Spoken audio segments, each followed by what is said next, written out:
Good evening. Welcome to the August 11th, 2025 meeting of the Duxbury Selectboard. I call this meeting to order pursuant to Chapter 2 of the Acts of 2023 and as amended as of March 28th, 2025. This meeting will be conducted in person as a courtesy via remote means in accordance with applicable law. Please note that while an option for remote attendance and/or participation is being provided as a courtesy to the public and board members, the meeting/hearing will not be suspended or terminated if technological problems interrupt the virtual broadcast unless required by law. This meeting will be recorded by the local scene, formerly known as pac-tv.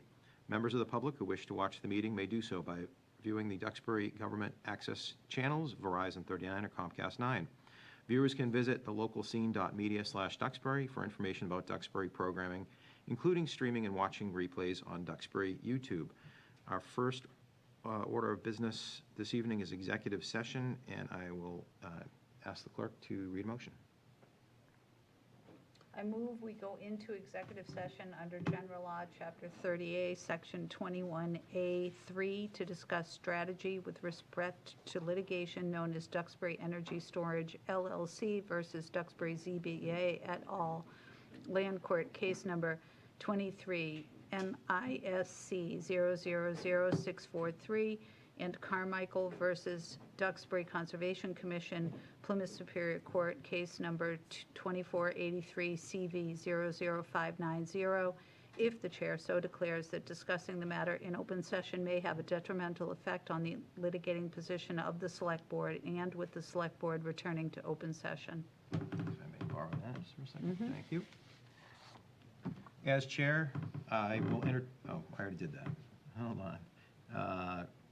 As chair, I'll entertain a motion to go into executive session under General Law, Chapter 30A, Section 21A3, to discuss strategy with respect to litigation known as Duxbury Energy Storage, LLC, and Carmichael versus Duxbury Conservation Commission, as the clerk just read, because I declare that discussing the matter in open session may have a detrimental effect on the litigating position of the Select Board, and with the Select Board to return in open session thereafter. Requires a second and a roll call. Second. All right, roll call starting with Cindy. Oh. Cindy, aye. Amy, aye. And Brian, aye. We are now in executive session.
We just came out of executive session. Thank you all for your patience. We'll move now into the open part of our meeting, starting as always with the Pledge of Allegiance. Please join us. Pledge allegiance to the flag of the United States of America and to the republic for which it stands, one nation, under God, indivisible, with liberty and justice for all. Thank you. Next on our agenda is open forum. I will start with the board, and starting with Cindy. Anything for open forum this evening? No, I'm all set, thanks. Great. Amy? Just a quick follow-up on a letter that I think we all received from a Beth Nelson, a River Lane resident, regarding her concerns on the Powder Point Bridge. Did you get that, Rainey? I'd have to look back. If we could, if I could just call it to your attention, I can forward it to you. Sure. Again, she is concerned about long lines, the wear and tear on the bridge. There's some legit, I think, concerns, as well as some suggestions that she's making. So if maybe we could discuss that at an upcoming meeting. Yep, I will, I didn't get anything from. Okay, Beth I'll Nelson. forward it to Nancy, and she'll distribute it. I'll Just make for- sure the advisory committee gets it. For clarity, does that have to do with the operation of the bridge now, or is it for the bridge I think it's for the operation of the bridge now, Okay, right now. Okay. Concerns. great. Thank you. Anything That's it. else? Okay, I do have one thing, and it's a bit sad. One of our longtime volunteers, Phil Tuck, passed away on August 3rd. He was a member of the Highway Safety Committee, and he was also a member of the Open Space Committee. Among other things, in an effort to protect historic structures, in 2020, Phil became a member of the local Historic District Commission, where he led by example by putting his house into the Bayview Road Historic District. Phil and his wife, Jamie, would drive the loop around Duxbury, out to Duxbury Beach, and around Standish Shore. Howland's Landing was his favorite spot, Amy, to admire its beauty. Phil treasured vacations in Maine, visiting art galleries and restaurants, and enjoying the peaceful surroundings of nature. Phil's volunteer efforts contributed to making Duxbury the great community it is today, and I can personally attest to that, having served with Phil for a number of years on the Open Space Committee. His memorial service will be held this Thursday, the 14th, at 4 p.m. at the North Community Church, 72 Old Main Street in Marshfield Hills. And in Phil's honor, I'd ask you all to join me in just a moment of silence.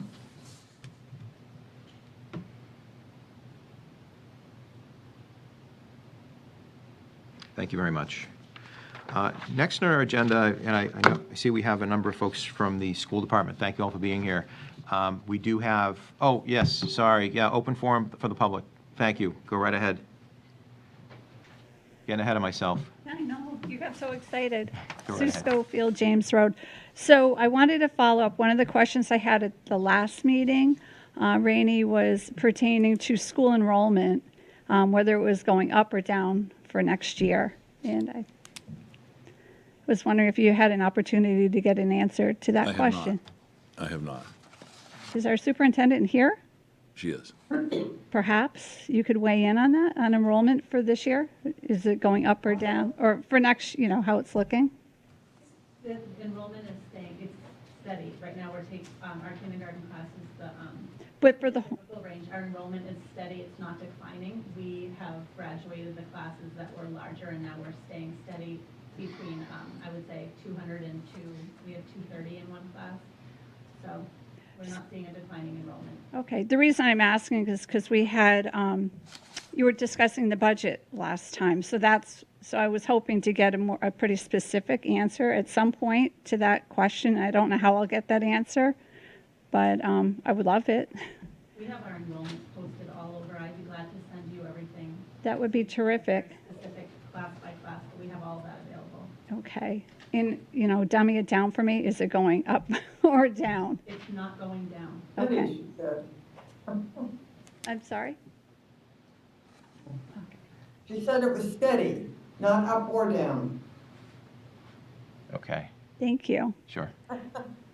Okay, and then the other observation I made going over the Powder Point Bridge I noticed that the weight limit is 4 tons. And I'm wondering, per vehicle, so I'm wondering, in light of the condition of the bridge, have you considered lowering the weight limit for vehicles in an effort to preserve the bridge? So, a question or comment, so. Yeah, I believe that we have, but I'd have to check with the DPW director.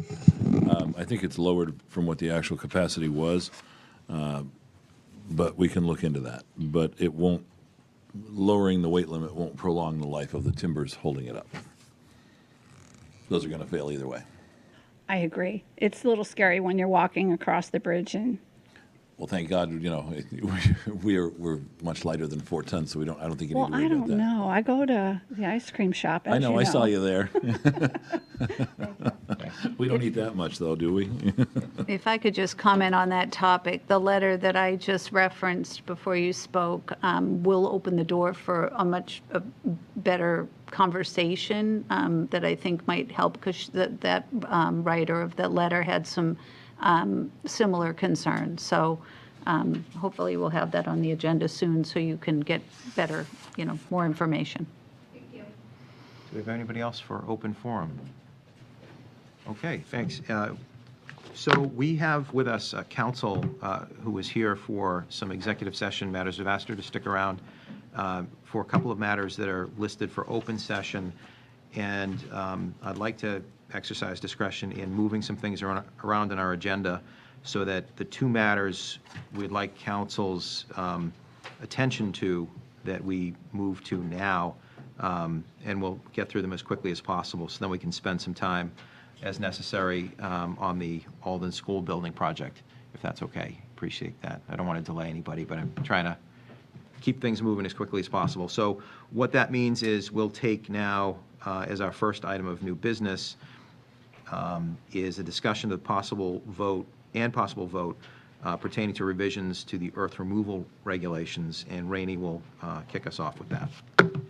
So in your packets, you will see all of the stuff you need to know. Let me just grab it regarding the earth removal permits, and where did it go? Excuse me.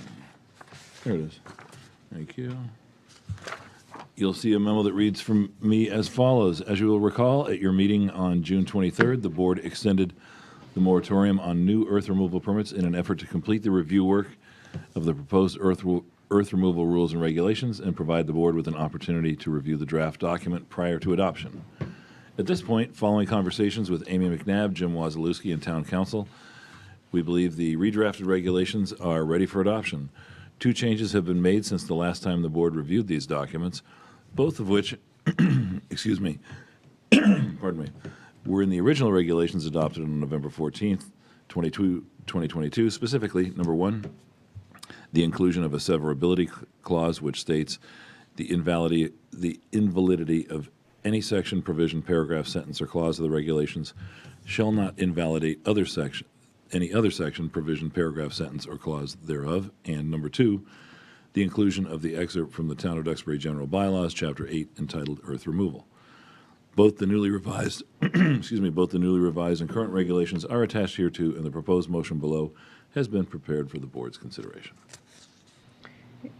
Amy. If I might, thank you, Mr. Chairman. So this is a product of, this board adopted some rules and regulations governing the sand removal several years ago with the best of intentions. And as often happens, or not often, but can hopefully rarely happens, we learned from this, and there was some unintended consequences and some significant disruption to some of the residents in town, as well as some very negative environmental impacts as a result of the last rules and regulations. So this board put a moratorium on any new issuance of permits while we drafted some rules and regulations that were much more restrictive. So these are very restrictive by design. I was able to reach out to, as often as the case in our town, we are blessed to have some incredibly smart and very generous individuals with their time and their knowledge. So John Whitten, who has a solid background in drafting rules, regs, and bylaws, was nice enough to assist in the drafting of these rules and regulations. Quite some weeks ago, these went out to the board. They went out to our town council, Jim Wozlewski, who will be working with these regulations. Everyone weighed in. Any concerns, suggestions, revisions were worked in by John Whitten. So it's been a really a great group effort. Rainey's been super helpful. So I'm excited to kind of put something behind us. So I think we're in good shape. But John Whitten is here for anybody who may have any questions about these. And a former member of this board, I'd add, longtime volunteer. Yes, he in town. was. John, I'd be happy to recognize you if you have anything to add to Amy's comments, and thank you for your work on this. No, thank you, Mr. Chairman. I don't have anything to add, and it's been my pleasure, and thank you for allowing my participation. Randy, anything else that you'd like to? That was add to it. this? Okay. Thank you. Cindy, any questions or comments? Yeah, I just have a question. When this came to the board last time,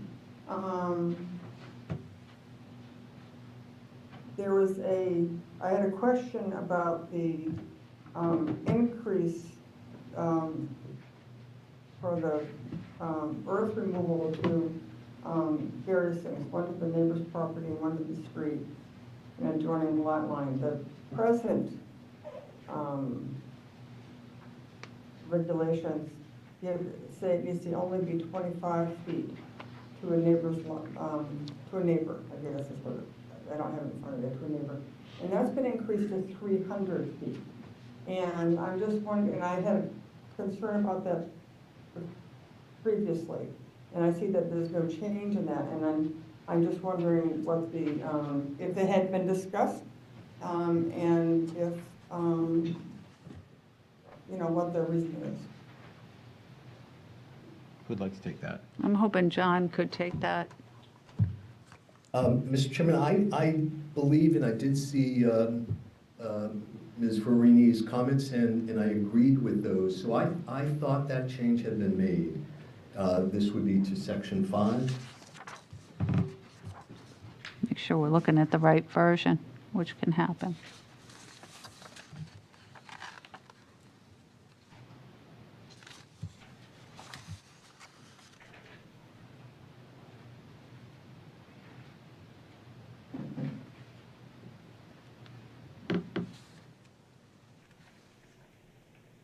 Cindy, can you direct us within section 5 where your concern was? I'm going to, it's a little hard, I'm being on the computer and then trying to do this on my iPad. Let's see, I think might have actually been 8. but let Section me 3 see. mentions Oh, 300 maybe feet. section 3? Section 3 mentions 300 feet, yeah. Is it 3? What Yes. I did? Oh, maybe 7, hold on. let It's me section go back. 7. Oh, section 3 and section 7. It's section 7. Oh, It's 7. D, 7D. Yeah. Don't sit down. Yeah. It's our town council, Amy Questle. Amy, if you can just speak to that. We think that Cindy had a comment about the distance being increased, and are we confirming that in section 7? It's section 7D, Mr. Chairman. Yes. Okay. Yep. So it says that all equipment for sorting, washing, crushing, grading, drying, processing, and treating, or other operation machinery shall not be used closer than 200 feet to any public street or public way, and no closer than 300 feet to abutting property unless agreed to by the applicant and the adjoining property owners. That is the actual earth removal That's operation. the equipment, all right. That is not. And so, I was trying to catch up on things this afternoon. And so maybe I read that wrong. What is the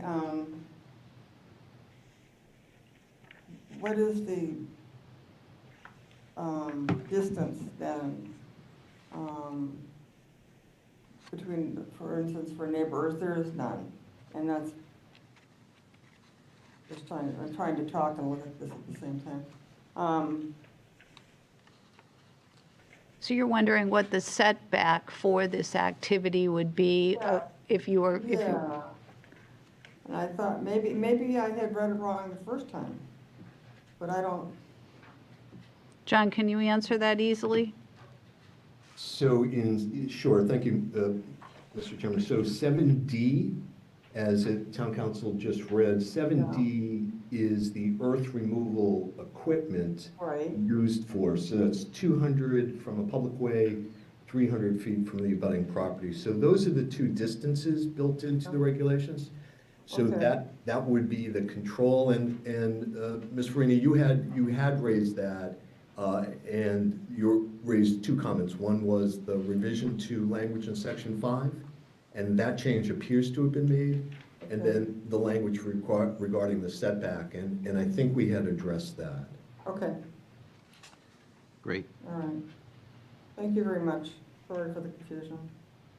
Amy Questle, any further comments or additional information for the board? No, I reviewed these, as Okay. town manager stated, I did review these, and Jim Wazalewski and I went over them together, so I have nothing Great. to add to this. Thank you. Council. Anything from the public, either in the room or online? I don't see any raised hands. So I think we're ready for a motion. I will do this. I move that the board adopt the Town of Duxbury earth removal rules and regulations dated August 11th, 2025, as presented, and lift the moratorium on any new earth removal permits effective immediately. May I have a second? Second. We have a motion and second. Any further discussion? Because we do have one remote member, all of our votes this evening will be roll call, so we'll start with Cindy. Cindy, aye. Amy, aye. And Brian, aye. And again, I really want to thank John Whitten for generously donating so much time and effort in these, and so thank you. Thank you all. Yeah, agreed, for sure. Thank you all. Next is going to be our discussion pertaining to a response letter to Mass Housing regarding the villas at Keene Brook proposed 40B. And with Randy, would you that, like to kick us off? sure. The planning board will actually be meeting to discuss this subject on Monday, the 18th. Nancy O'Connor was kind enough to file for an extension with Mike Busby from Mass Housing to allow the select board time enough to submit your comments on the project. Mr. Busby has agreed to allow for the requested extension, and we would kindly ask that the board please provide your comments to either Nancy and or myself on or before August 28th to allow sufficient time to prepare the letter to Mass Housing. Okay, will we be discussing those at a meeting before the 28th, or are you just looking for us to send those? like We'll a just li- take your comments if you Okay. want. Unless you want to have time to do it, we would do it on the 25th then, so I'd need them 2 days, I'd need them the Wednesday before, Yeah. which would be, what, Wednesday before the 25th? whatever Well, that is. is there anything you'd like to raise this evening? There's a couple of things I'd like to just float. Yeah, no, for- but I for have everyone. not had a chance to look at it, but I Okay. know that there are some issues that are going to be relevant and to put in this letter. Right, and this will be something that will be reviewed by the ZBA. It's before us for comments. And I looked at the application materials. This is off of Temple Street, directly across from the existing, remind me the name of the street, the 40B across the street. Feinberg Bog. Feinberg Yep, Bog, that's thank you it. very much. This is 28 lots. It's in the Aquifer Protection Overlay District as well as the Wetlands Protection Overlay District. Couple of things that jumped out at me for comment purposes, and maybe the applicant at some point will address these. First and foremost, the thing that pops into my mind with any 40B is why we don't seek to build more than the absolute minimum number of affordable units. This is 28, and 25% of that is 7. The applicant proposes 7 affordable units out of 28. A number of things we've heard over the years about 40Bs is the need for affordable housing, and I certainly agree. And one of the comments I always ask is, why we're not trying to build more. So that would be my first comment. Why limit it to 7? A couple of other things that jumped out for me is this is proposed to be on town water, but individual septic systems. And the issue I have here is particularly where the property is in the Wetlands Protection Overlay District, where we typically seek at least 60,000 square feet per lot. The lot sizes here are going to be approximately 20,000, so it's going to be about 3 times the septic. In the Again, this is just APOD. me, yeah, and maybe there are reason or answers to all this. When I first looked at this, I was expecting to see some sort of shared system or something more intricate than individual systems, particularly in a WPOD. So that's something that jumped into my mind as how that's going to be addressed, particularly as our town looks at water quality issues, including PFAS. This is a fairly dense development. We're looking at millions and millions of dollars potentially in PFAS remediation, water treatment. And of course, one of the things we always look at is where is it coming from? Septic systems is, as I understand, a source across town when we wash our clothes and anything else that's treated with PFAS. So this would exacerbate that issue. And then just by design, I see there are a number of pork chop lots here, which by themselves, it's not as much of an issue, but I see each one it's served by its own driveway. So for example, there's one lot, or one area in particular where what appear to be 4 driveways right next to each other, where I assume there'll be some sort of shared driveway, or that sort of thing. So there's, I think, a number of things that need to be addressed, but those are some, at the municipal level overall, that I think need to be of concern by the town. Water protection, water quality protection being the number 1, and affordability being 1.5, or put it one way or the other. But those are a couple that I think we need to address. Cindy, did you have any thoughts at this time, or you want to reserve until later? I'll probably reserve till later. I was able to go down and look at the property when there was a site review down there. And then they walked it, and I was not walking very well at the time, so I didn't go with them. But the fire department was there, because there were some questions in my mind. There's some shared driveways that are pretty long, and so that would have to be, those would have to be addressed. I think about accessibility and also, maintenance of those driveways, that sort of thing. But I think it's really preliminary right now, and so, the other thing is that a couple of the lots really back up very close to the highway, and I just would want to make sure, and I don't think you can do that anyhow, would want to make sure that those lots were not the affordable. Oh, I'm sure they are, I'm sure they are. Well, there is a plan as part of the packet that they're fairly evenly distributed Yeah. Yeah, across they're the supposed to property. be. Yep. But, that would be a concern, as well, that they would be in the least desirable locations. Okay. Anything else from the board? No, I have a lot of comments, but I'm going to defer. I'll send them in. Okay. And since we have the benefit of counsel, is there anything else we need to consider as part of this letter, or any other advice you would give us at this time as we put our thoughts in writing and send it off to the state? Correct. The only thing that, if it hasn't been done, I would send the proposal to all the department heads, have them weigh in. For example, we could have the fire department preliminarily say, it doesn't look like we can service some of these driveways, or the turning radii is not going to work. And then it's always good to hear from DPW and Board of Health and Conservation if there's wetlands in the area. So Got it. that would be good to do. Okay, great. All right. I appreciate it. Idea. Thank you. Thank you. And I think we can release you at this point. All right. Thank you, Amy. I appreciate it. Brian, just so I know. Yes. You want to take a look at this again on the 25th? Let's revisit, because Okay. I know Cindy mentioned she has some comments, and Amy will as well, and we'll see what Fernando and Yeah. Mike have. That's fine, thank you. Okay, great.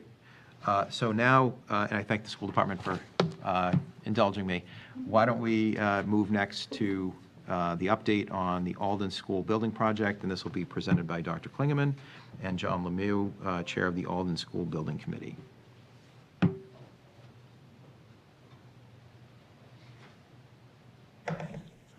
Good evening. Thank you for inviting us this evening. Nancy, are you able to put the PowerPoint up on the screen? That would be great.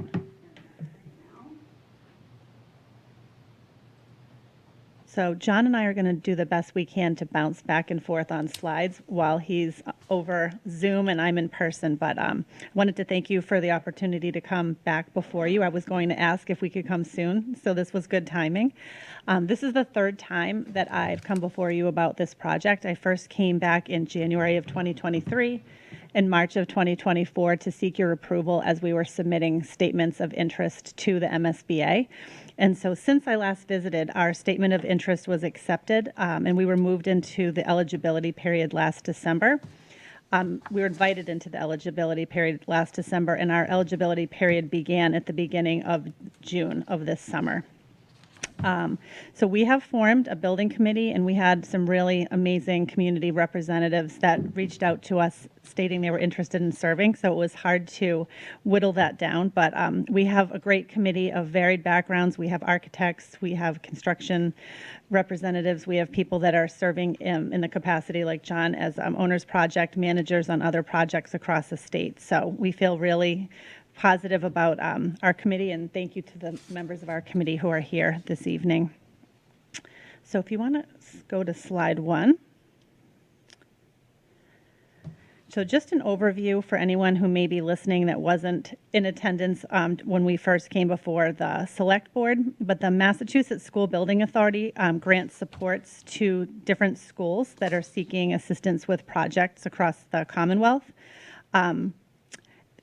There's typically a pretty competitive field of applicants each year, so when you are invited into the eligibility period, it's an honor, and it shows the community and the state that they've prioritized a lot of schools that have worthy projects, and then they prioritize from there to invite communities into the eligibility phase. So this year, there were 22 total projects that were invited into eligibility. John, I think this was the slide you were going to do. Did I jump right in? You stole my thunder. It's okay. You're doing great. Good. So why don't we go to the next slide, and I think John's going to jump in at this point. So, good evening, everybody. Thrilled to be here. Just a quick intro. Been a resident of Duxbury for 27 years. I'm a civil professional engineer by education and training. I've had 2 kids go through the Duxbury school system. The schools did wonderful things for them. I've got over 30 years experience in essentially public construction, the last 18 of which have been as an owner's project manager. So apparently my personal life isn't exciting enough because I have to go and do this work that I do every day, but this time for the town. I'm currently doing a couple of MSBA elementary school projects right now, one a couple towns north in Situate and another one in Marlborough. And I was also on the Duxbury Middle High School Building Committee. So just to refresh everybody's memory on that, we're talking about this process. The process hasn't changed. And back when we did the middle high school, that was a $128 million project for which the state paid just over $45.5 million towards a grant. So again, this is the very same process we're talking about right now. And, as Dr. Klingeman said, it took us a couple of tries to get in, right? The first time we tried was the statement of interest that was January of 2023.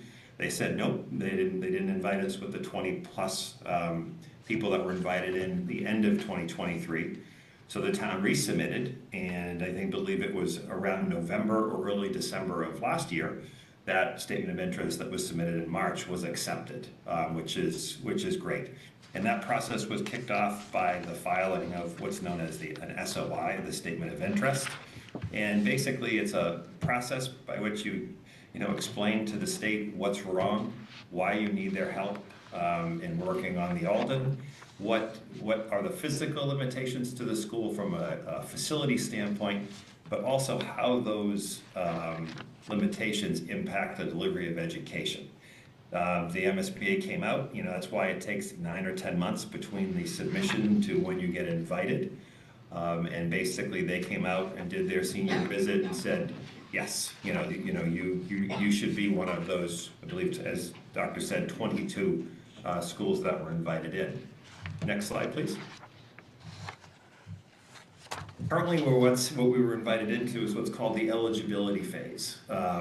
People always hear and think about, oh, they invited us in for a feasibility study, schematic design. That comes next. You don't get that invitation from the MSBA until you take care of this eligibility phase. And as you can see, there are 8 different milestones that they're looking for along the way that really gets you, really through and to that next phase. There's the initial compliance certification, that's been done. Forming the school building committee, that's been done as well. The ed profile questionnaire is in progress. The online enrollment projection is in progress. And we'll talk briefly about where that stands. Dr. Clayman's got a slide coming up in a few. There's an enrollment meeting that will be held with the MSBA where they'll say, okay, we agree that your project should be for X amount of students.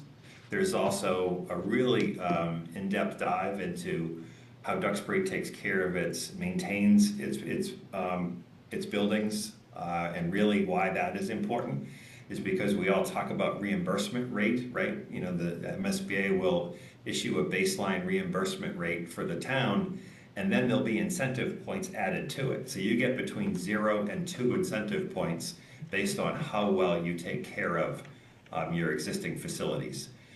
Then there's the local vote to support a feasibility study, and then ultimately the feasibility study agreement. Next slide. Before we move to the next slide, just a question, John. Sure. What constitutes the local vote on this last slide? So basically, and we'll talk a little bit more about that coming up in next steps, but Okay, the that's short fine. answer is, Okay. if you recall back to the middle high school, there's really 2 votes asking for funding. The first one is for the feasibility study funding. So basically, an acknowledgement after eligibility that, once the enrollment's decided upon. So let's say in this case, let's use some round numbers. Let's say the MSBA agrees that they'll partner with Duxbury for a 670 student grade 2 to 5 elementary school. And that becomes the basis of the study, that moving forward study. In that study, you're going to study a lot of things, but you need funding in order to do that. So that first funding vote is just for the feasibility schematic. And as you all recall, back with the middle high school, then some 18 months to 24 months later is, the big vote. After you've been through the whole study, and before you do the study, you have to hire an OPM firm like the one I work for, a designer. You have to go ahead and have those partners on your team, and then the design starts, right? But that process, 18 to 24 months later, then comes the big ask, right? And back when we did the middle high school, that was the $128 million ask, right? So that's the second vote. You do not need to agree to do the second vote in order to get the MSBA to partner with you on the first. They've already said, by inviting you into eligibility, if we check all of these boxes and send them all this information, that's the vote. That's the vote they're talking about sometime in the spring of 26. That date is just the ballpark. If you said, well, wait a minute, our normal town meeting is in mid to late March of 26, they'll give you the extension, right? You just have to communicate with them and how the town will fund that, right? Is it a simple majority vote? Is it for a debt exclusion? All that plays into how the town would fund it, but that would be the next ask the next ask in order to move the project into that next phase. Okay, so just to, I guess, shorten that a little bit for anybody who's just first hearing about this, local vote, that doesn't mean like a select board vote or a school committee vote. That's an actual vote by town meeting and later during a town election. That is correct, Okay. because it is not an insignificant sum of money for one of these studies. Okay, great, thank you. You're welcome. Okay, so Alden Elementary School, just some fun facts. Built back in 1949, around 42,000 square footage. There was an addition of a 3-story classroom wing, gymnasium, and performing arts center in 2002. Many of you probably remember that, which was an additional 64,000 square feet. The windows in the original building were replaced as a 2016 MSBA project. We've had some issues over the past year since I've been in district. We had some structural weakness detected in that front section near where the school committee meetings are held, so we had to replace the facade there of that main entrance, which was closed for a few months. And later that same fall, it was an exciting year, we had significant flood because of some roof drains that misfired during a really windy weekend storm that we had that caused significant damage to that main office wing, as well as the professional development classrooms along that hallway leading to the school committee room. Recently, we have come before town committees for capital. We were able to replace the communal bathrooms over the past 2 summers. So we have renovated 4 of 13 bathrooms. So there remain many bathrooms in Alden School that are still not the best bathroom that we have to offer in district, but we've made some progress there with the bathrooms that are shared by students multiple times throughout the day. We continue to battle roof leaks, and we've been doing section by section roof repairs, prioritizing the most damaged roof areas. But that's been taking place over multiple years because the cost of replacing the whole roof at once was not something that our community could tackle. So we've tried to do that as a phased approach, which is making progress as we move forward. But there's still many areas of the Alden roof that are not where they should be. And in previous capital requests that were approved, we are in the process of replacing the boilers that needed to be replaced over the past few years. Next slide, please. And so you may be wondering what brought us to submit a statement of interest. There were just some concerns that were starting to come up. More and more frequent repairs. Our facilities directors have indicated to us that Alden School can be a little bit of a problem in looking at all of our town buildings with the frequency of issues that come up. But those issues do have a negative impact on the learning environment. When we have roof leaks, there have been ceiling tile collapses in classrooms where students have been during rainstorms, which is not anything that we want our children to be dealing with when they're in music class and all of a sudden tiles are coming in. We also have a number of buckets around the building that the students are weaving around in the hallways, and we have issues with humidity, especially in June and in September when there's a lot of humidity. There's no dehumidification system in place at Alden School, and so we are constantly battling tiles lifting as well as just slick floors where we have staff members and students that at times fall, which is always a safety concern. We don't want anyone to fall while they're at school. So we have a lot of rugs and mats, which is also not the best for accessibility in terms of when you're trying to navigate hundreds of students and staff members through a building each day. We have identified significant safety and security concerns with the way the school entrance is configured. So as you are probably used to, the front, which side of Alden School is the front, it's often difficult to discern whether you're going in that bus entrance near the school committee room or the back side of the school. But when you do gain entrance, which is in the back, if you're a visitor to the school, you are led into a lobby, which connects directly to the cafeteria, the PAC, and the middle and high school. So that's been something that we have identified as not ideal, especially when we're trying to make sure our schools are as safe and secure as possible. We don't want traffic from the middle and high school to be entering our grade 3 to 5 elementary, and we don't want visitors to not take a left and enter the main office at the Alden School to check in. So that layout creates some difficulty there. We also have an issue with the location of the cafeteria and the main office in terms of where the classroom buildings are. So when you're looking at time on learning and our students transitioning from specials or to lunch or to recess, there is a long walk for little third grade legs to be taking throughout the building. And if you have an emergency, the nurse's office and the proximity to most of the students is quite a distance. Another concern that comes up quite often that I think is pretty unique to Duxbury is the amount of times the power goes out unexpectedly. And it usually is a call that when I'm driving into work for the day that we've lost power on the main campus, and Katie St. Clair is usually right on that. But the difficult part is Alden is our earliest arrival of students, and when we have no power at Alden School, there are no backup generators, and it is very dark. So we have kids that are in very dark conditions. We don't ever want to send kids home from school once they're there. Their parents have gone off, and their families are often at work. And it is not simple to come right back to Duxbury to pick your child up that you just put on the bus not that long ago. So the lack of backup generators leads to a lot of challenges with bathrooms, cafeteria. We can keep the kids in school. There's only so many hours that the bathrooms will run when we don't have power, and we don't have a way to heat or prepare lunches when the power is out.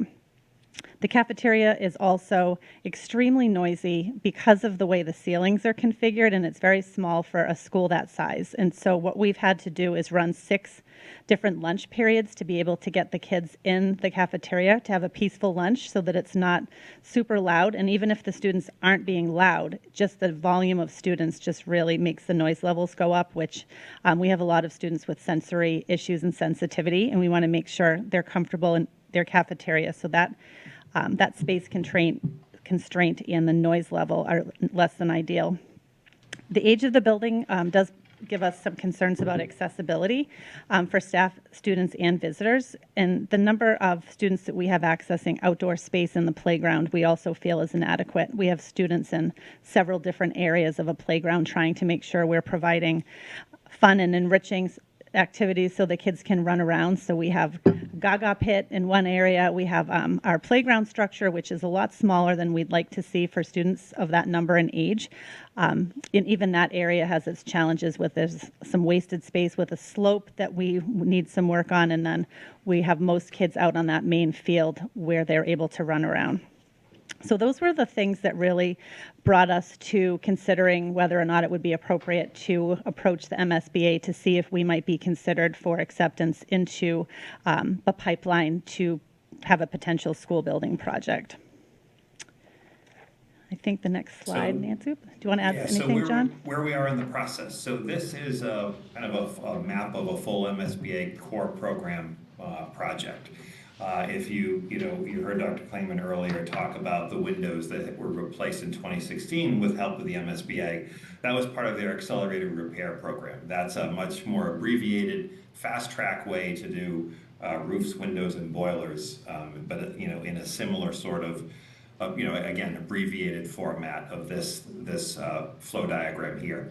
We're in the eligibility period, right? And then what would happen is, you see the check mark on that top row at the local authorization of funding. That's the February to March of 26 question that was just asked a few minutes ago. With an approval at that point, you would then get the okay to form your team, go get an OPM, go get a designer, and then move into the feasibility study and schematic design. That process is, as I said, is about 6 months to form the team, followed by about 18 months to really go through and talk about what's next. And in the closing slide, I'll get into a little bit more about that specifically. Then you fund the project, and again, let's call that second check mark the big ask, right, for the larger project. And then from there on, it's about another year to finish the design. And then the time to construct, anywhere from 2 to 3 years, depending on, are you taking building a building in a new location? Are you doing an addition? Are you doing a renovation? All details that come later on. You finish the project, and then, you're marked complete. You go through the final audit and get your final payment from the MSBA. Next slide. I'm giving this one to you, Danielle. Oh, yep, back to me. And so the question came up earlier this evening from Ms. Schofield about school population. And we have different sources that do population projections for us. We also look at birth rate data so that we can see how many live births there were in Duxbury going back, so that we have some sense of whether the classes coming into us in future years are of similar size.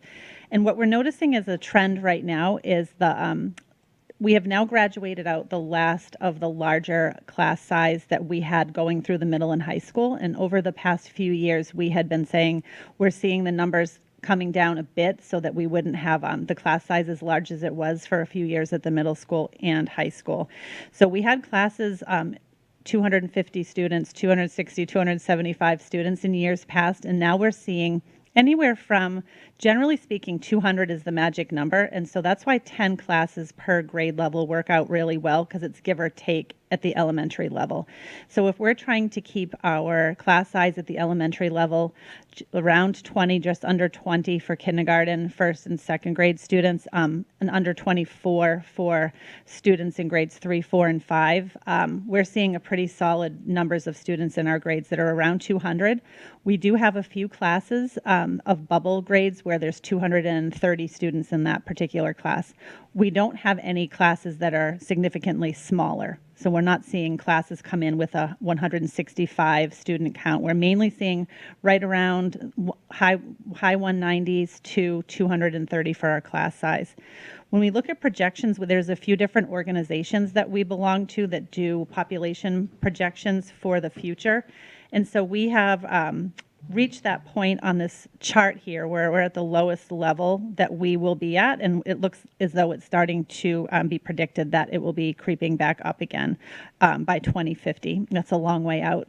But what we are seeing is our last year's kindergarten class was right around 200. The year before that, right at 200. So it's been pretty exact, and we at this point have some pretty clear numbers that our students in kindergarten this year will be right around 200. And so we aren't seeing a declining enrollment, and we aren't being shared with information that looks as though we would be expecting smaller class sizes. But I will say that when you work with MSBA, and many of you that were here when we built the middle school and high school, they are very conservative in the size of the schools that they will allow you to build. They do not say, oh, we're expecting a real boom. We want to make sure we have extra classrooms. It's very tight. There's no extra offices and spaces in our current middle and high school. We were lucky enough to be able to enclose those 4 open classrooms that were never intended to be classrooms, but we've needed them every year. So you don't typically see school projects where they're throwing in extra space and extra classrooms. It's very tight based on your current numbers, and that's what you're expected to work with. Next slide, please. Okay, so wrapping up, it's our last slide. What's next? So, we'll complete the eligibility period in that, that graph of items that had the 30, 60, 90 up to 270 day timeline. Really important is widespread communication about this project, right? Because if ultimately this is going to end up at a town meeting next spring, it's important for folks to understand the history. It's important for folks to understand the issues that are involved, that the Alden has right now. And the fact that this didn't just come out of the blue, right? I mean, this was 2 attempts at a statement of interest that was approved for submission, back as early as 2023. The feasibility study, once you get through this eligibility and get invited to feasibility, it really forces the town to look at many different options for a potential project. Again, it includes a full assessment of the Alden School building and the systems that they have. The MSBA will require you to do, well, what would it take just to fix everything? Fix it all at once, not the piecemeal approach, but let's look at what it would take to actually do this, to do a repair of everything. One of the things you may have heard is sometimes, if you do a repair and you spend more than 30% of the assessed value of a building, that can trip you into doing code upgrades for life safety, accessibility, structural codes, all that sort of thing. So work that, some of which you won't see. They really will make you look at renovation, especially these days with costs doing what they are. What would happen with an addition renovation? If you were going to do a full rebuild, where would you do it? Where could you do it? And then, again, all of that will boil down to costs for, new ad reno and repair. Again, all of that's in there. I think what's also important is that, this being invited to this process, it really is 2 steps. It's feasibility, schematic, and then everything else, right? So if Duxbury says yes to this, and supports it at the spring town meeting, then it's no guarantee that you have to, you have to keep, you have to keep going 18 months later if you find out, wow, you've done this great report, but then it's just too much. Like, that's okay. The MSBA will still participate. They will still pay their share of the feasibility study. For the last project, our rate was 45.13% of eligible costs. In a feasibility study, they don't give you those incentive points, so I talked about the maintenance and those sorts of things. You really just get what's called your base rate. And I believe the base rate, Doctor, is what they say, around 38% right now. I thought it was Is that what I 33. heard? I think it's 33. It's anywhere in that range, so it's definitely lower than 45. It's one of the things that this eligibility period will solidify, so that when coming to the, to the citizens to say, hey, would you consider X amount of dollars? We know, the MSBA agrees to that feasibility study agreement. If you get the vote, they sign the agreement, and basically that reimbursement will come back to the town regardless of what the decision is at the next step. It doesn't, you don't only get your reimbursement if you support, to build the project. They really are viewed separately. The MSBA hopes you move forward, because otherwise, why would you submit a statement of interest? But again, it does not bind you to it. So with that, we don't have any more slides, and see if there's any questions. Amy or Cindy?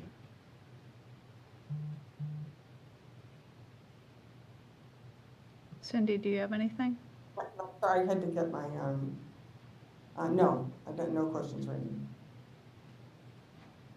now. I think the elephant in the room is, what, the big ask is going to be, money to try to figure out what, whether it's a renovation, whether it's a rebuild, whether it's a tear down. I think people have strong feelings about that. I think that's going to be, that's kind of the unknown, that it costs money to figure out how much money you're going to spend. So it's a tough one in this financial and, climate. Absolutely. We have an elephant with big dollar sign on its side. And I think that, as John shared, this isn't binding. If the community decides to fund the feasibility study, it will give us great information about Alden School as a building structure and whether or not it can sustain continued renovations on our own. That's something that the community will decide when we have all that information. But it does give you a really strong building assessment of all of your systems and the frame everything of all the different pieces that we don't necessarily get to look at individually when we're dealing with things breaking down one at a time. So it's a good way to get additional information about your building and then have the community look at where we are at the time when these financial decisions have to be made. But we understand that the feasibility study itself is a pretty significant investment into this project. It's a lot. Katie St. Clair just shared before our meeting that when they were entering into a project of this nature with an elementary school in Hingham, they entered a statement of interest 5 or 6 times before they were accepted into the pipeline. And from the time they were accepted in 2018, the project took a total of 7 years to complete. And so I believe that school building is open this school year. And so it is not a quick process, it's gradual. There's a lot of steps along the way. We will have a website.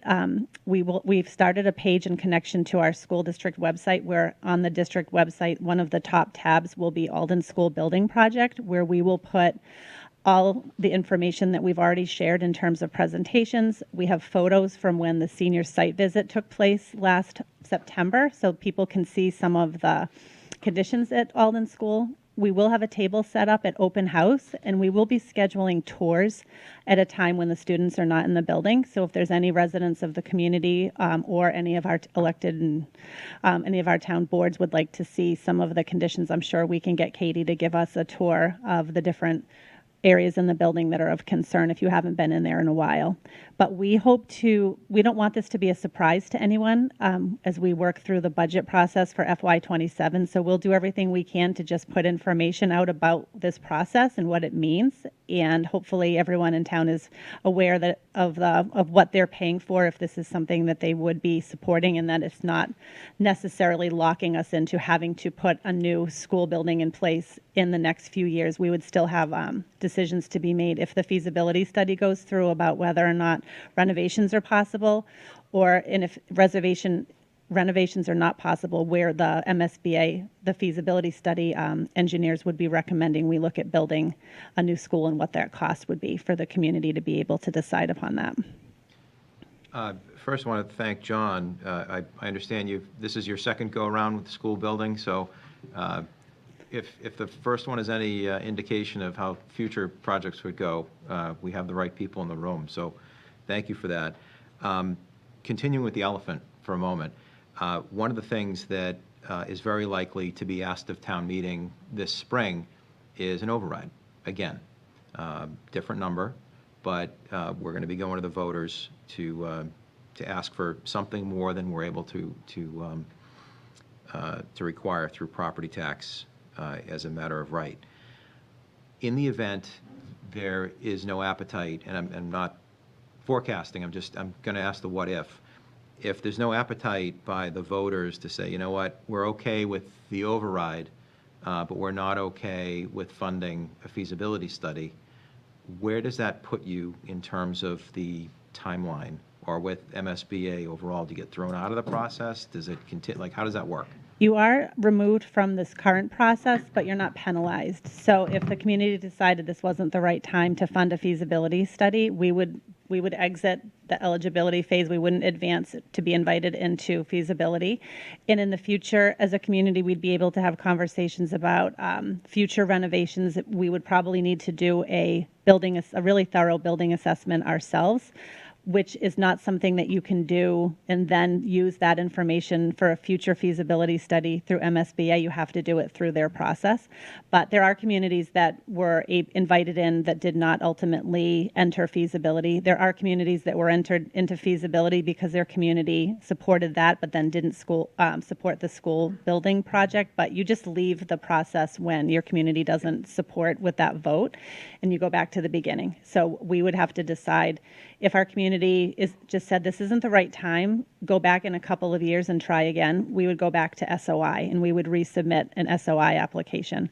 I don't know of anyone who left and then entered again and then made it through the process the second time around because of community support, but that's just how it works. Okay, I think John wants to say something. You're really judged against the other pool of candidates at the time you resubmit, right? So it's based on need, right? So if we were to say, no, not this time in March, it's too tight to catch the window for that current statement of interest, right? So you'd be waiting a year and you would submit in February, March of 27, with no guarantee that you would get back in. But again, there's no guarantee any year. It's really a function of how needy are the other schools that have been put out in front of the group at the time. So, if we were in the top 22 this past December, that doesn't mean that a couple of cities come in with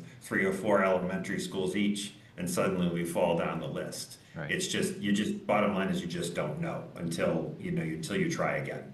Okay, and then Dr. Kungelman, I think you answered the question that I was going to ask, but just to reiterate for anybody who might be thinking about this, the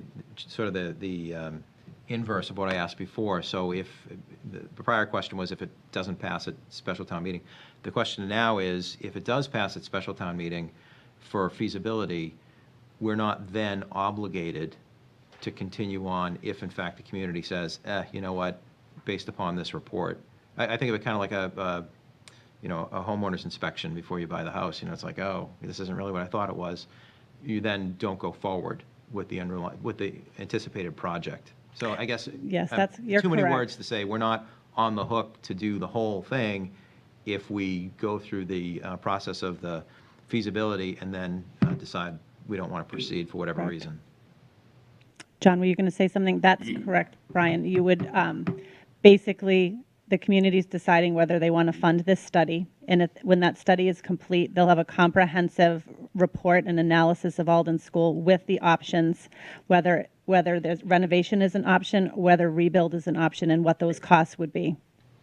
I think it's important to stress that if you do decide to go down the road of the full feasibility and you're invited and the town supports it, the goal of that is to not end the 18 months with a series of choices. It's over those 18 months, we're collaborating as a building committee with the select board, with the school committee, with other groups in town to make those many options, whittle them down to a few, to decide on the one. So to be clear, if you get through that 18 months to the big ask, let's say in March of not 26, 28 as an example, if that's when the timing all worked out, it would be to do a blank. And is that blank a renovation? Is it a brand new school? Is it an ad reno?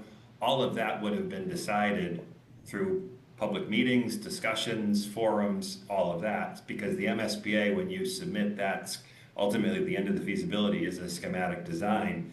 That is the choice that Duxbury has decided is in its best interest. You know, the most fiscally responsible and educationally appropriate solution, I believe, is the tagline that the MSBA uses.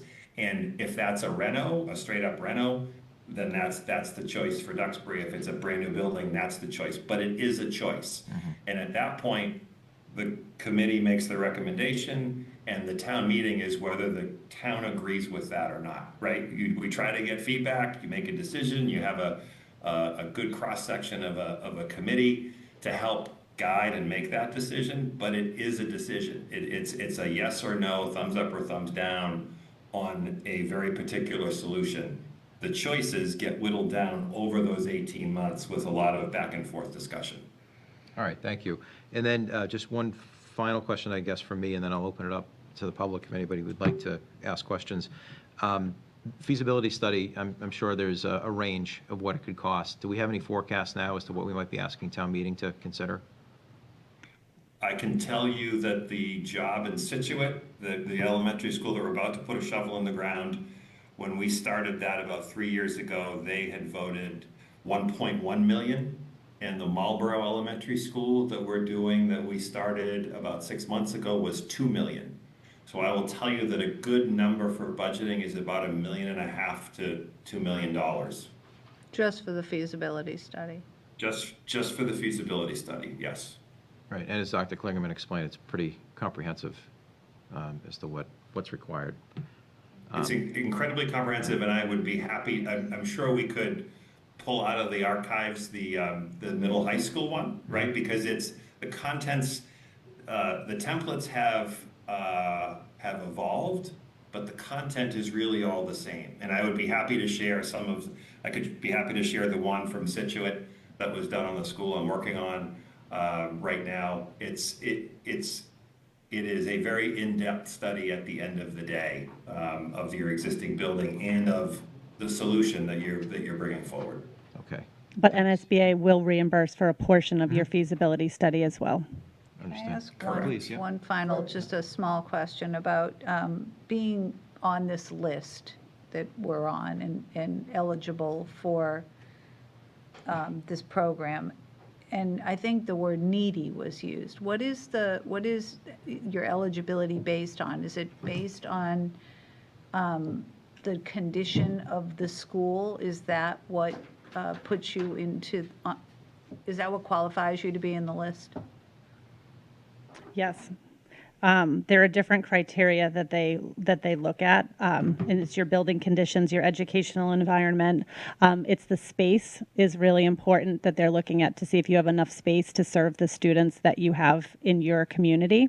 But all of those variables that we shared in terms of what repairs have been done, what challenges are still present, and they rank those. And so when they came for the senior site visit last year, they look at our building systems, they look at the walls, they look at the doorways, they look at literally everything. And I think our main issue is, one of our main issues is moisture and humidity at the Alden School. And so that's a constant battle. So that was something that was very evident when they were in the building. Third floor especially, right? Mm-hmm. I remember my kids complaining about that years ago. Yep, the third floor conditions for heat are extremely uncomfortable, but the first floor is very humid, and that's where we're seeing a lot of the tiling on the floor lifting up. And we're always kind of replacing that and making sure that we have rugs and floor covering so that it's not slippery. And we have doors that take in water when it's windy. And as you know, down at that school complex, it's often very windy. And so when we're having a windy rainstorm, the library's taking in water, and a lot of the door frames are taking in water. So that's just water entering the building where there's high traffic for students. Cindy, anything? Yeah, one more question. I think, Danielle, did you just said something about the MSN, what is the initials? MSBA? Yeah, MSA, would reimburse a portion of the feasibility study? Did I hear that right? And do you know what is the percentage of that? Right now, we think our base rate's gonna come in around 33%. So if it was Okay. $1 million that was appropriated, if it was $2 million, you would get 33% of that back. You already said that a while ago. Yeah, Okay. and the important thing about, that's okay, the important thing is in the feasibility study versus the bigger capital project, in the capital projects, there's ineligible costs. There are things that have caps, right, where they say, we're not gonna spend beyond X for this cost of construction or what have you. When they give you your reimbursement rate for feasibility, it's pretty much for the whole shooting match. There's very little that's ever deemed ineligible, so that if our number's 35% at the end of the day, and we spend $1, we're going to get 35 cents back. Whereas if you're building in construction, that's not as straightforward as an answer, right? Because if you look at the overall project for the middle high school, our reimbursement rate was 45%, but in the end, we collected about 37% because there are caps on eligible costs. You don't have to worry about those caps so much in the feasibility phase. If they say they're going to pay for a third, they're going to pay for a third. And is that amount pretty standard, a third, 33%? Or So it's a great question. They're figuring out the base rate, reimbursement rate is 20, the cap is 80. So a city like Haverhill or Brockton are very close to the 80. A very wealthy community is very close to 20. There's a number of factors that they look at, and in fact, our base rate changes every year based on the economics every year, right? And that has to do with employment data, median household income, all sorts of things that they crunch together to come up with those base rates. So we could look back and see what our base rate was way back in, I forget the year that we got invited in for the middle high school, seems like ages ago.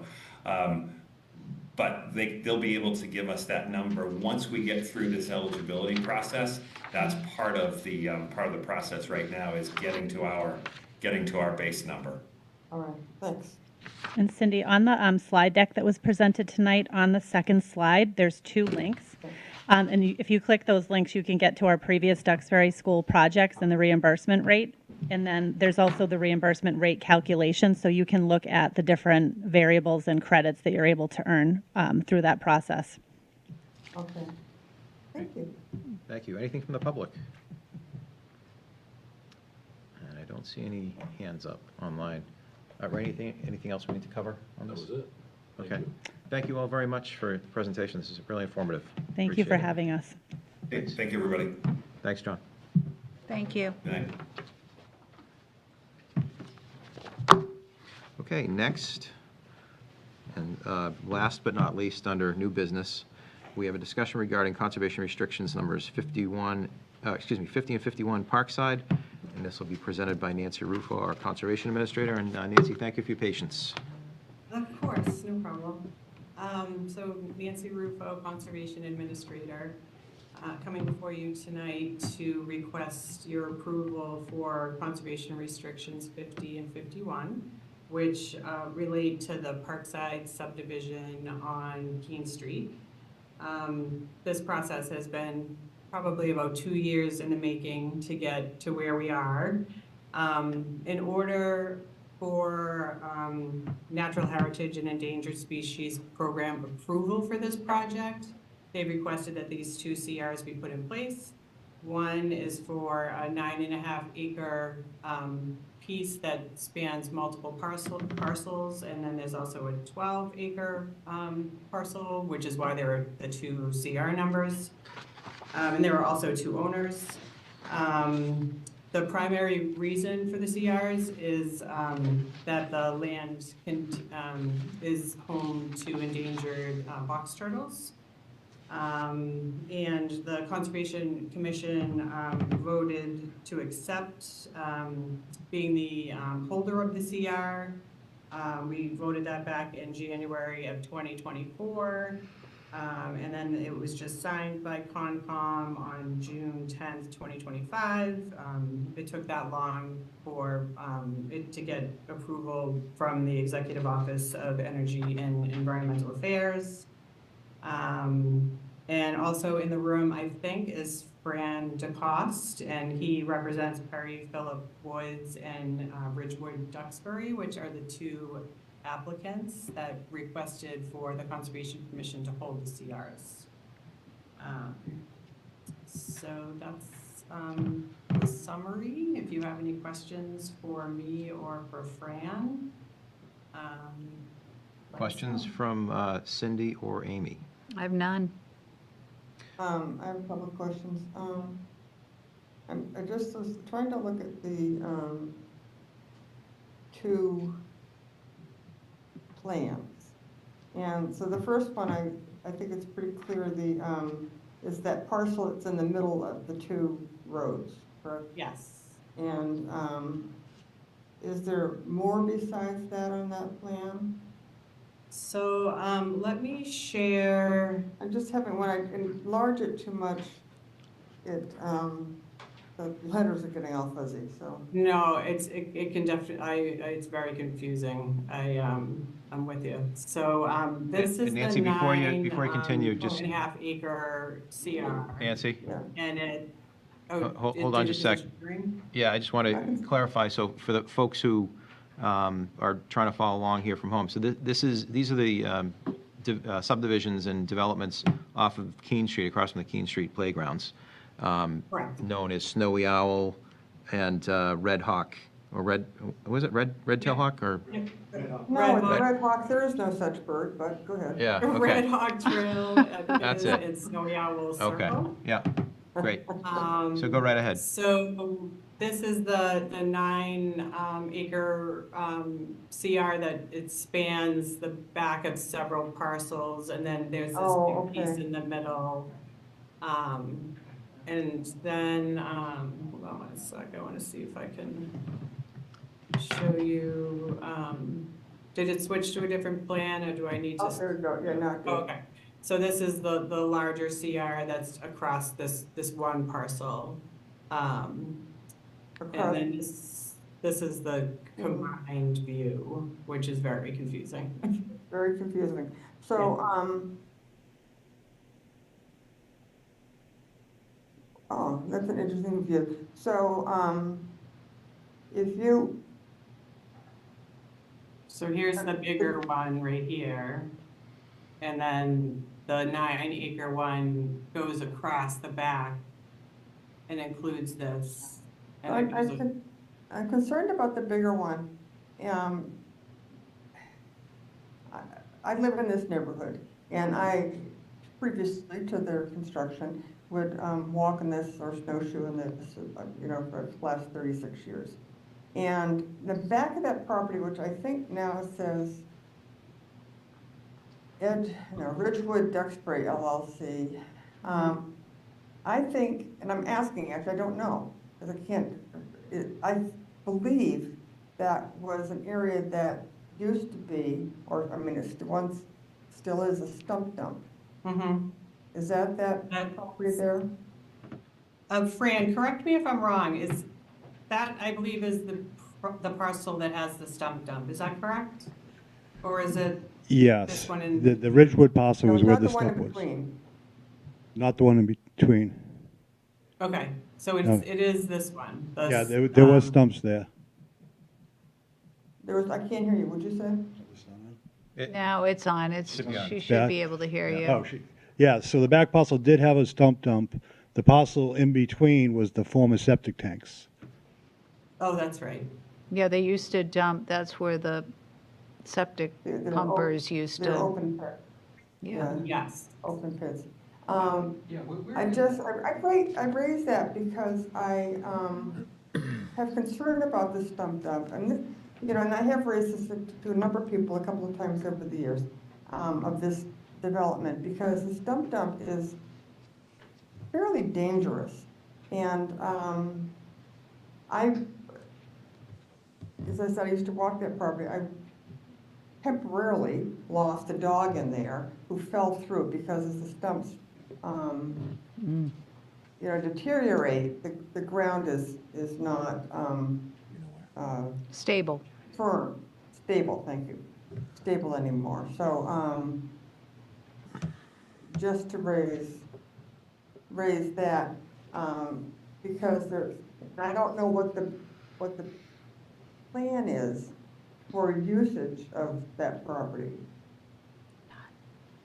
So that's one thing I'm raising. The other thing is, I'm wondering about, is the use of the area for passive reservation seems to go, and tell me if I'm wrong, please, the grantor, which is the developers, I believe, and invitees, whom I don't know who those invitees would be, to use that area for passive reservation.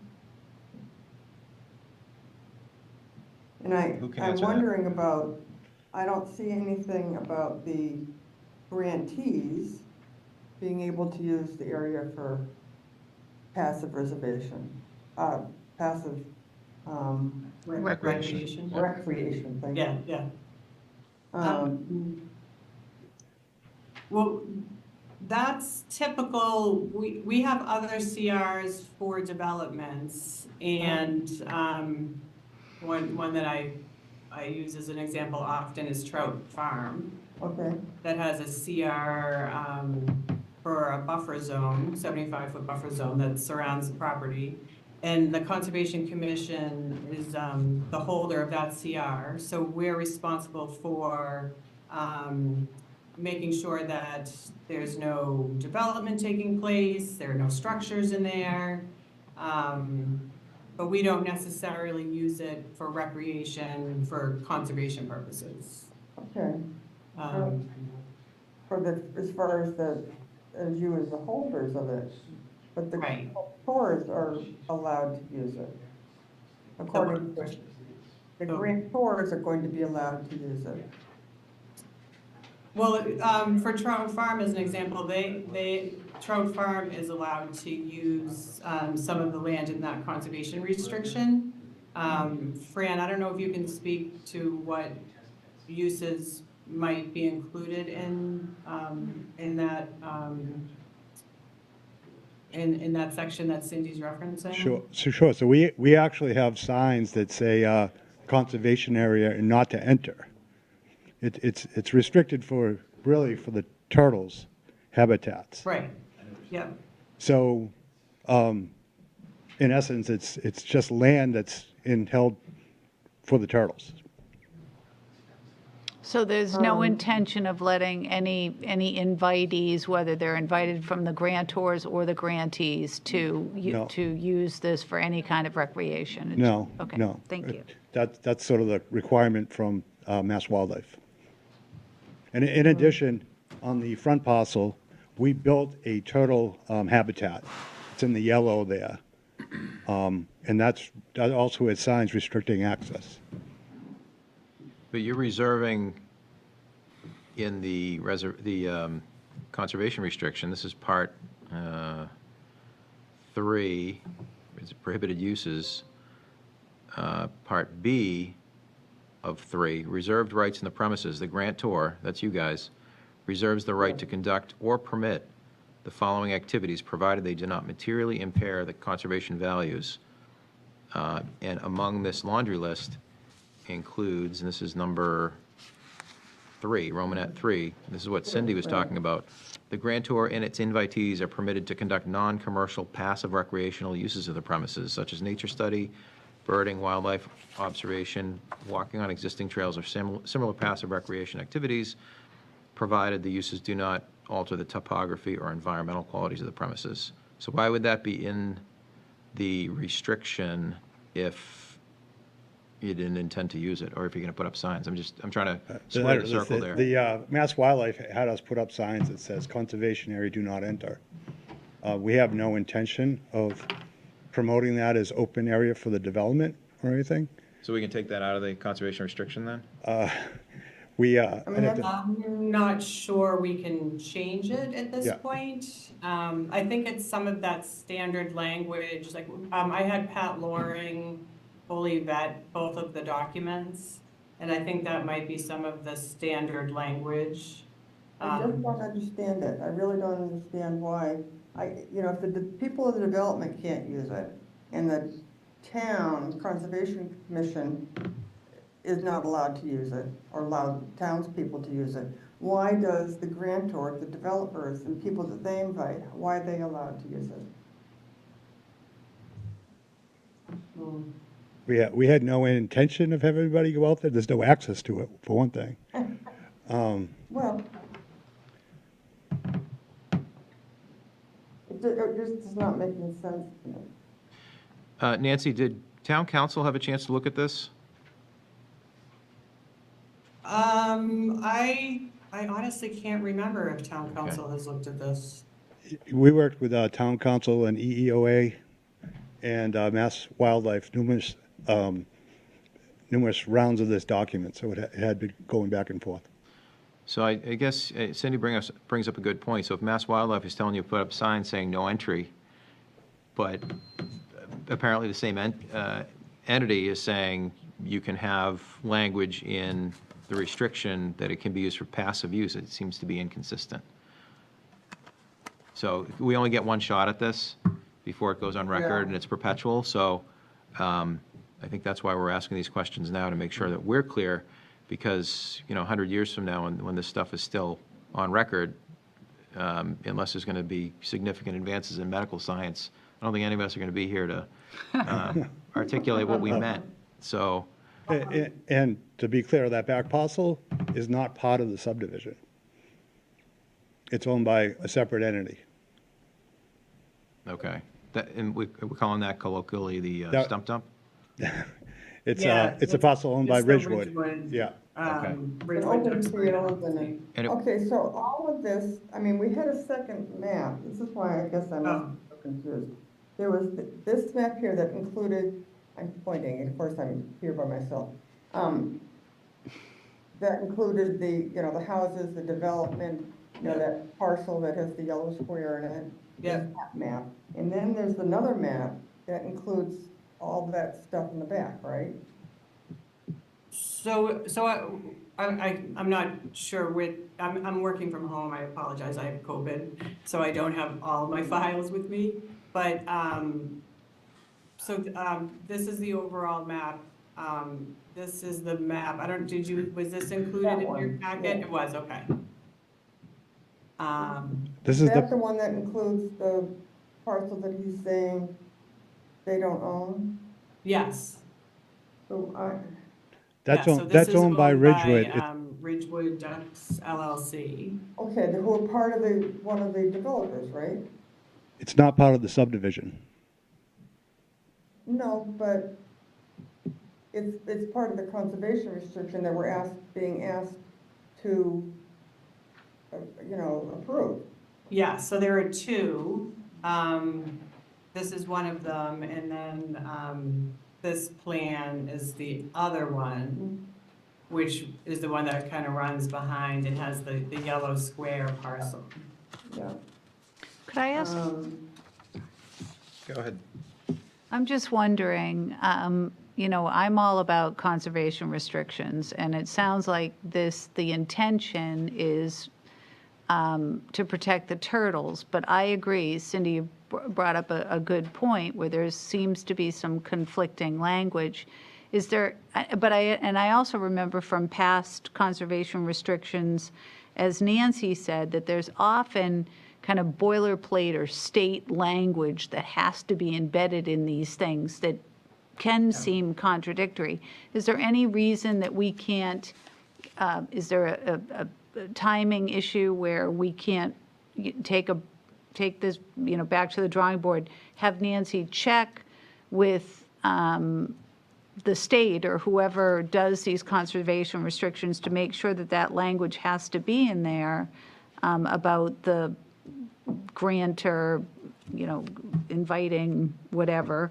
And maybe that's the way to handle this, because I don't think that we're going to be able to figure it out tonight. I can have it back on the 25th, if that gives you enough time, Nancy. Wait, I'm just checking. Yeah, why don't we put it on for the 25th, and then if for some reason I'm not able to get an answer before then, I'll let Nancy O know. And then maybe we might need to push it, maybe one more meeting, but I'll try for the 25th. Okay, so my other question is, this is just because I think, I'm having trouble finding it on my iPad, but there's a reference at some point to, there's grantors, whatever, but there's also something called division. But the division is not under the definitions, and so I don't know what division, who that's referring to. Okay. It's the Division of Fish and Wildlife. Oh, the Division What? of Fish and Wildlife, Oh. not the verb Oh, to but I don't think- divide. Oh, so maybe I didn't see it referred to anywhere. Okay, yeah, I know what you mean. So further up in the document, it should have said, Well, I think so, maybe it does and I didn't find it. I mean, I'm not, I'm barely myself too, Nancy, so. okay, I'll take another look at it tomorrow. And I'll shoot to be back on the 25th. Fran, does that work for you? Oh, I found it. It's Perfect. it's in under section 1, purposes. What page? I think it's the same as both. I'm looking for it. Section 1F, which looks like page 3, top of page 3, under the definition, or not definition, under some Oh, I see it. recitation of Massachusetts Endangered Species Act. Third line from the bottom, Natural Heritage and Endangered Species Program is defined as the division, capital D. Yeah, Oh, okay, thank you. well, that's hidden. Yeah, Well, not hidden, I don't mean on purpose, but Yeah. it was hard. non-prominent. Okay. Okay. But I'll get an answer on the other question that you had, Cindy.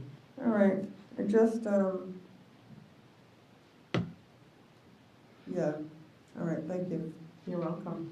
I have Oh, Amy, Fran, anything else? Fran, does that 25th work for you? Yes, it does. I have a couple of other questions.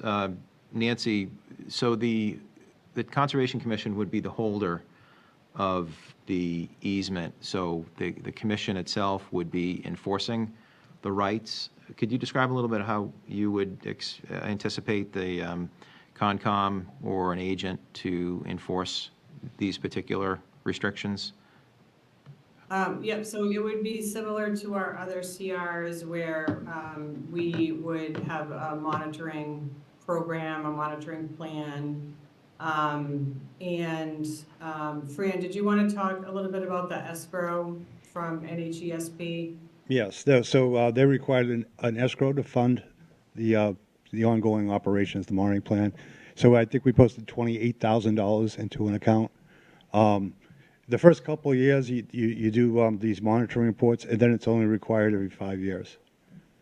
So, and there's ongoing maintenance that we have to do each year in the turtle habitat, but it's all part of the homeowners association. Okay. So they would fund it going on an annual basis, but there's also this $28,000 that's held by the state. Held by the state. And Nancy, what part of that 28 would the town get for its expense in protecting the easement? I haven't worked out those details yet. I've never had an escrow account to pull from to monitor a CR before. All right, the reason I ask is I'm happy having the town be the holder, but as we know, to protect the the restrictions, somebody's actually going to put boots on the ground and get out there. A lot of times, we know it's volunteers, but there is some administrative work in the back, putting together a report, that sort of thing. So while it's okay that we hold it, I want to make sure that we have baked in the resources The that are HOA, necessary. the HOA will pay the cost. Okay, so the state has the escrow, okay, and that's good, but the annual cost is going to be part of the budget in the HOA. So if it's $500 for a monitoring report, that they'll pay that directly on that current basis. They're not going back to the escrow every year to drive that down. Okay, well, we'll have Nancy look into that and maybe give us some more info on the 25th. Because homeowners associations sometimes disappear over a period of time, 20, 30, 40 years. So once the roads are accepted, typically the HOA goes away. Yeah, there are retention basins and stuff that'll stay in the HOA control, so it won't go away. Okay, Yeah, these are private roads. I don't think they were built They as were public built roads. according to subdivision standards. They were, so you're right, then that could be. happen. could be, yeah. But there's still retention basins. Okay. Well, let's make a note of that we don't take the retention basins, because we've done that before. Yeah, I which is drove another- down this area for the first time in a long time, and I was so surprised. What a Yep. difference. A little different, huh? Yeah. Okay, Nancy, anything else for us this evening before we kick the can to the next meeting? That was it. Okay, Cindy or Amy, anything else we All want to set, thank resolve? you. Rainey? On this note, Yeah. I'm good, thank you. Okay, anything from the public? I don't see any hands. Okay. So why don't we, thank you. Thank you. Thank you. You're welcome. And Nancy, do you have Fran's info for the minutes? Or do you need it? Okay, great. Francis goes A.W. Perry. Okay, great. Thank you all very much. Next, we'll move to the town manager's report. Yeah, if people in the audience have questions, I just go out and talk to them. Make it easier for you. Thank you, Mr. Chairman. A couple of quick updates for you. The East Street Bridge, this is disappointing. After I told you that the bridge was going to reopen at the end of September, I literally got a note from them within a week saying that Mass DOT has now notified our office that unfortunately the East Street Bridge over Route 3, which was closed in July of 2024, will now be closed through December of 2025. Yeah. The roadway closure is necessary for construction of the bridge. No vehicular, pedestrian, or bicycle traffic will be allowed across the bridge during the closure. Weather and unexpected circumstances make all construction activities subject to change without notice, but they're going to do their best to keep us updated. So unfortunately, it's closed through December of 25, and we were hoping to have it be September for the bus routes, but that presents a new set of challenges. Rainey, as part of that project, the town is, or has, constructed a new water main? Yep, it's in. Okay, so it doesn't affect our water main? No, the water main affected the timing of this. Okay. The addition of that element. Okay. But it would have been crazy not to do it. I know it's a terrible inconvenience for a lot of people that live there. I got a lot of friends over there. I'm doing drop-offs for kids all the time on both sides of it. So yeah, it's a pain, but we'll be better for it in the long run. Just got to get through to December. Hopefully it'll be all done. Quick update on quick update on the beach. 2 piping plover broods are still on the beach, with 23 broods having fledged. A total of 51 nests and 16 broods have been lost this season, with an estimated total of 54 pairs on the beach. The lease terns are close to fledging the few remaining chicks, and we're asking people to follow the posted 5-mile-an-hour speed limit signs, as there are 2 sections still in place along the back road. The first being the eastern cutout to the south of crossover 1, and the second being south of crossover 3 to just past the pullout on the west side of the road. As the season winds down and birds fledge, these final 5-mile-an-hour speed limit sections will be lifted. The DBR and the town appreciate your patience and for following the posted speed limits. Due to the narrowness of the road, the field staff working along the road, as well as a high level of recreational users on the road, passing and speeding on the back road creates a public safety risk. Again, we remind people to make sure that their dogs are on leash and they are not in the no dog areas. And finally, a quick update on the Veterans Agent. Sarah came back from vacation. I've reached out to her again as recently as this afternoon. We'll be meeting to go over, hopefully, the final aspects of a, not shared, what is it? Oh, yeah, shared Veterans Agent. What is the term I'm looking for? Intermunicipal Regional? agreement? Oh, Yeah, something like that. Yeah, we're going to have we're setting a district, excuse me, that was the word I was looking for, a veterans district comprised of the towns of Duxbury and Kingston, with a full-time veterans agent that will float between both towns and a part-time administrative assistant to provide support for that position, both of whom will float back and forth so that we'll have coverage for both communities. And we anticipate that to be done when? I was hoping by Labor Day. I don't know if it'll be that quick, but I'm shooting for September.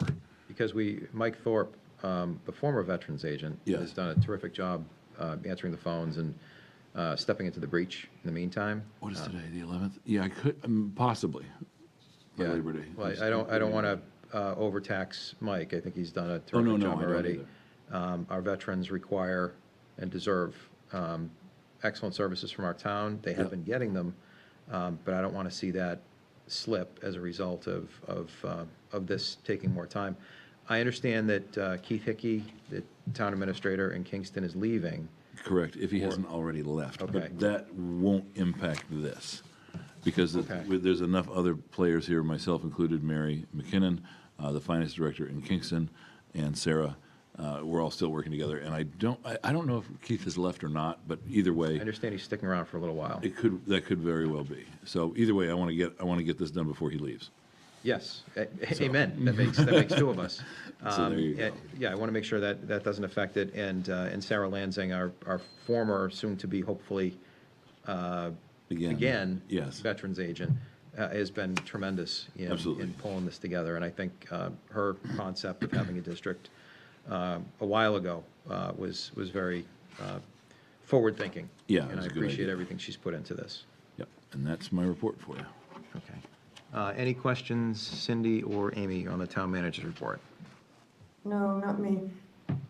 Okay, great. Let's move on to committee appointments and reappointments, please. And Amy is pinch hitting for Fernando this evening.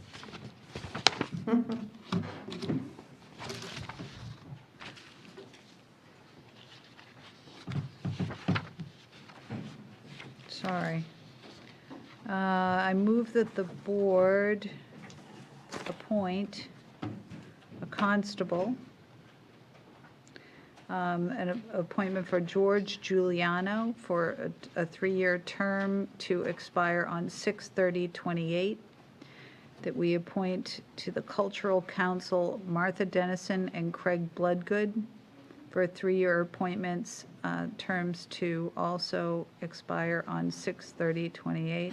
Actually, all of these terms will expire on 6/30/28, and they're all 3-year terms. So to the Historical Commission, Christopher Andrew, that's a reappointment. To the Local Historic District Commission, the reappointment of Pam Campbell-Smith, Evelyn Walker, Robert Vos, Renee, that's a tough one, Mirjewski. Mirjewski.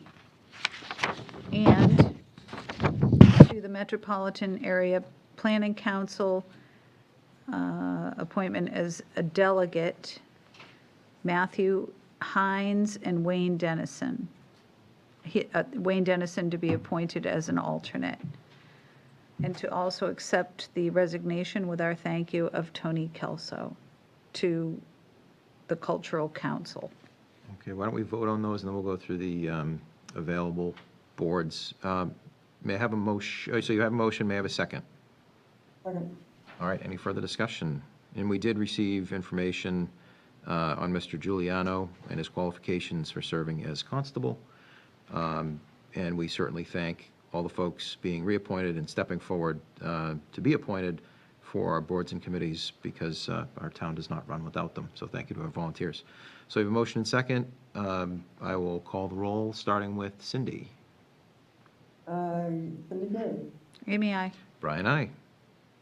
Congratulations to all on your appointments and reappointments. The following boards and committees have available seats. Affordable Housing Trust, 2 seats. Board of Health has a seat. Conservation Commission, Design Review Board, Duxbury Cultural Council, 2 seats on the Economic Advisory Committee, the Fiscal Advisory Committee, Highway Safety Advisory Committee, 3 seats for the Municipal Commission on Disabilities, the Nuclear Advisory Committee, and 3 seats on the Taxation Aid Committee. Anyone interested in volunteering on a board or committee, you are encouraged to fill out a talent bank form, which can be found on the town's website under the Forms and Documents tab. And if I can just add, or try to put out the word for these boards and committees, anybody who's currently serving on a board and committee, if you know of folks in town who you think would be engaged volunteers, please reach out and ask people. I think it is somewhat intimidating to put your name out there blind and just hope you'll get a call back. Although I do encourage people to reach out blind, so to speak, as well. We read every application and make appointments as possible, but a lot of our pipeline has to do with folks already involved in the town who know other people. Do ask your friends and neighbors who you think would be great volunteers to step forward. And as Amy said, the vacancies and materials are posted on the town's website. Please go there, have a look. We rely upon terrific volunteers in town, and we need to add to our ranks here, given the list that you just read. All right, so now we're on to event permits. The first being the Holy Family Beach Mass and Barbecue for September 21st, 2025. Is anybody here for that? No? I don't, I I see move- Chris Latazzi, but she's the venue, not the applicant. I move that Ms. Jeannie Cragen, pastoral associate and representative of Holy Family Catholic Church, is granted permission to hold a beach mass and barbecue cookout event on Sunday, September 21st, 2025, from 4 p.m., set up and starting at 3 p.m. to 7:30 p.m., located at Duxbury Beach, resident lot Bayside, subject to the conditions of the permit. May I have a second? Second. All right, any discussion? Hearing none, let's go with the vote. Cindy? Cindy, aye. Amy, aye. And Brian, aye. I move that Ms. Cruz Lutazzi, Executive Director and as the representative of the Duxbury Beach Reservation Incorporated, is granted permission to hold their DBR Dog Days 2025 on Saturday, October 4th at the Duxbury Beach resident parking lot from 10 a.m. to 12 p.m., subject to the conditions of the permit. Okay. Chris, I Second. see you there. I welcome you to say anything you'd like. We've read the application. I think we're clear on what the program is, and you had great success last year, but since you stuck it out to 9 o'clock, you're more than welcome to address us. Just excited for us to do this for the second year. Our goal is to break our record of 100 dog breeds for this year. I think so. That would be ours for this time. Excellent. And if folks want to participate, where can they find more information about the event? Just go to our website at Duxbury Beach Reservation and look under events and programs. We're looking for volunteers, official greeters for every dog.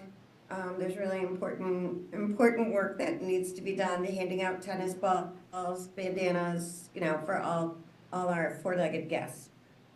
Sounds great. So we have, I went to this last year. I have to say it was a blast. My dog had several pup cups, which he pup cups, quite oh, nearly. good, yeah. So I think I heard Cindy second the motion, and I will invite further discussion. If none, we'll go with the vote. Cindy? Cindy, aye. Amy, aye. And Brian, aye. And then finally, we have the Duxbury Beach Reservation 5K Beach Run for October 11th, 2025. I move that Ms. Chris Lutazzi, Executive Director, as the representative of the Duxbury Beach Reservation, is granted permission to hold a 5K beach run on Saturday, October 11th, 2025, beginning at 7:30 a.m. to approximately 1 p.m., as described in the application materials, subject to the condition of the permit. All right, Chris, anything you'd like to add about this one? For folks that have been in town for a while, they might remember the Gurnet Run. Started at the old Gurnet Inn and went down to the Gurnet.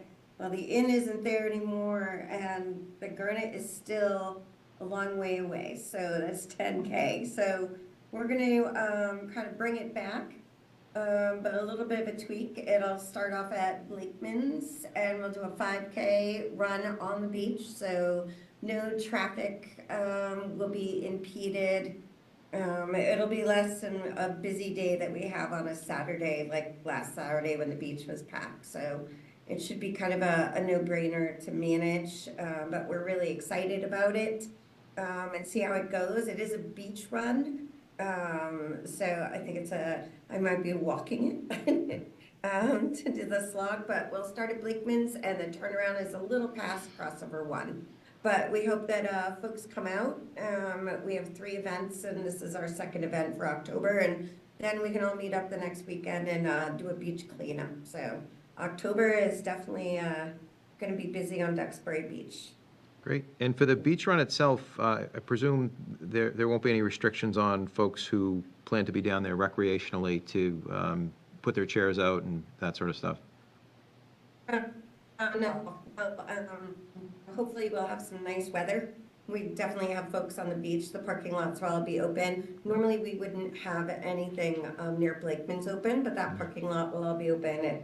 It holds over 800 cars, so everybody there will be directed. It'll start and end there, so the impact will be the residents coming out and hopefully cheering on their runners or just cheering on runners in general.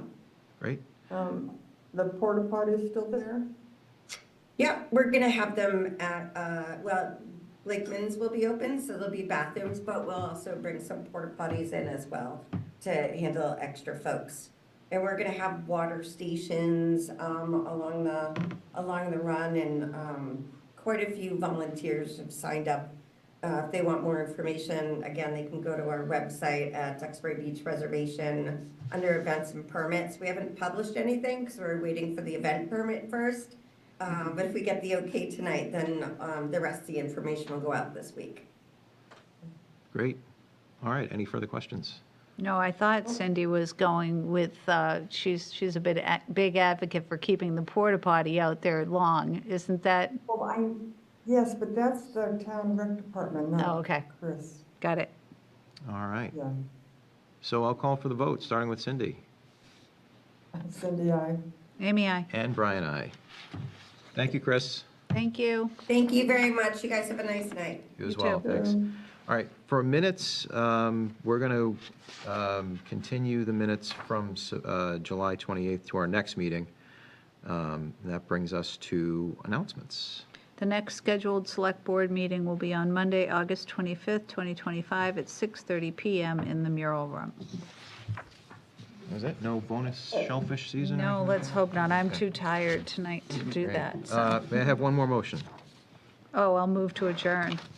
Is there a second? Okay, we have a motion and second. Any further discussion? Hearing none, I will call for the vote. Roll call starting with Cindy. Cindy, aye. Amy, aye. And Brian, aye. We're adjourned. Thank you, everybody.